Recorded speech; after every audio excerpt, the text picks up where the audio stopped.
বেশি লাভের আশায় ভুট্টা আলুর সমন্বিত চাষ করেছে মানিকগঞ্জের কৃষকেরা। ভুট্টা এখন মানিকগঞ্জের জনপ্রিয় ফসল।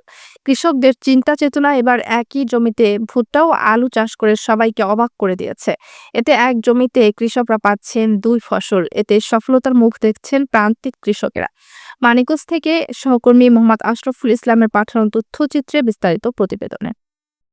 মানিকগঞ্জের ৭ উপজেলার বিভিন্ন এলাকায় একই জমিতে ভুট্টার পাশাপাশি আলু চাষাবাদ করছেন কৃষক। ভুট্টা গাছের মধ্যবর্তী ফাঁকা স্থানে আলু আবাদ করেছেন তারা। এতে যেমন লাভবান হচ্ছেন কৃষক, অন্যদিকে খরচের পরিমাণ স্বল্প। ফলে কৃষকরা একই জমিতে মিশ্র আবাদের দিকে আগ্রহী হচ্ছেন। তবে চলতি মৌসুমে বৃষ্টি না হওয়াতে আলুর উৎপাদন অনেকটা কম। বিঘা প্রতি ১৮ থেকে ২০ মণ আলুর আবাদ হচ্ছে। গত বছরের তুলনায় চলতি বছর আলুর দামও অনেকটা কম। বর্তমান বাজারে অঞ্চলভেদে প্রতি কেজি আলু ২৫ থেকে ৩৫ টাকা কেজি দরে বিক্রয় হচ্ছে। আর তাই ভুট্টার ভালো ফলন ও ন্যায্য বাজার মূল্য থাকলে আলুর সাথে ফসল ভুট্টা থেকে লাভবান হওয়ার স্বপ্ন কৃষকের।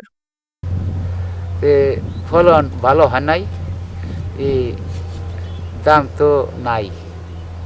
দামটা হইলে আমাকে পোষাইতো। আলু একসাথে বললে আর ক্ষেত্রা পাওয়া যায় না। ক্ষেত্রা আবার একটা শস্য পাই, এই জন্যে আমরা আলুর সাথে ভুট্টা দিই। ভুট্টা দিলে আলুটা তুলে হইলে ভুট্টাটা থাইকা যায়, জমিন পাওয়া যায় না। ৬ বিঘা ৬.৫ বিঘা ভুট্টা আর আলু করছি, এর সাথে একসাথে আমরা মিলিয়ে বলছি।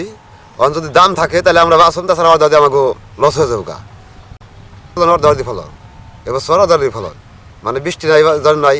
মনে করেন যে রস নাই মাটিতে, আলু খেতে তার আগে জায়গা দিয়ে পানি দিয়ে কোনো সমস্যা।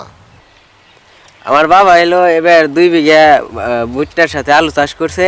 তো আমি লেখাপড়ার পাশাপাশি বাড়িতে আর কি কৃষিকাজে বাবার সাহায্য করি। তো এবার আলুর যে অবস্থা, বৃষ্টি বাদল হয় নাই কে, আলুর ফলনটা তেমন ভালো হয় না, আর দামও কম, ২০ থেকে ২৫ টাকা কেজি যায়। তারপরে যে আলুর সাথে ভুট্টা আছে, যদি ভুট্টা ভালো হয় তাহলে আর কি আমাদের কিছুটা পোষাইব। এবার বৃষ্টি মিষ্টি নাই, ওইরকম আলুর ফলনও হয় নাই। এই মোটামুটি এই আলু ওঠানোর পরে ক্ষেত তো পতিত থাকে, লিগে ভুট্টা লাগানো হয়েছে। যদি ভুট্টা বাজার যদি একটু ভালো থাকে তাহলে হয়তো আমি একটু লাভবান হব। কৃষি অফিস সূত্র জানিয়েছে, ভুট্টা আবাদের পাশাপাশি আলু চাষ পদ্ধতি কৃষকের মধ্যে ব্যাপকভাবে জনপ্রিয়তা পাচ্ছে। এ পদ্ধতিতে কৃষকের বিঘা প্রতি ৫ থেকে ৬ হাজার টাকা অতিরিক্ত আয় করছেন। জমিতে অতিরিক্ত কোনো সারের প্রয়োজনও হয় না। চলতি মৌসুমে বৃষ্টি কম থাকায় আলুর উৎপাদন কিছুটা কম। তবে ভুট্টার আবাদ ভালো হলে আর বাজার মূল্য ভালো থাকলে লাভবান হবে কৃষক।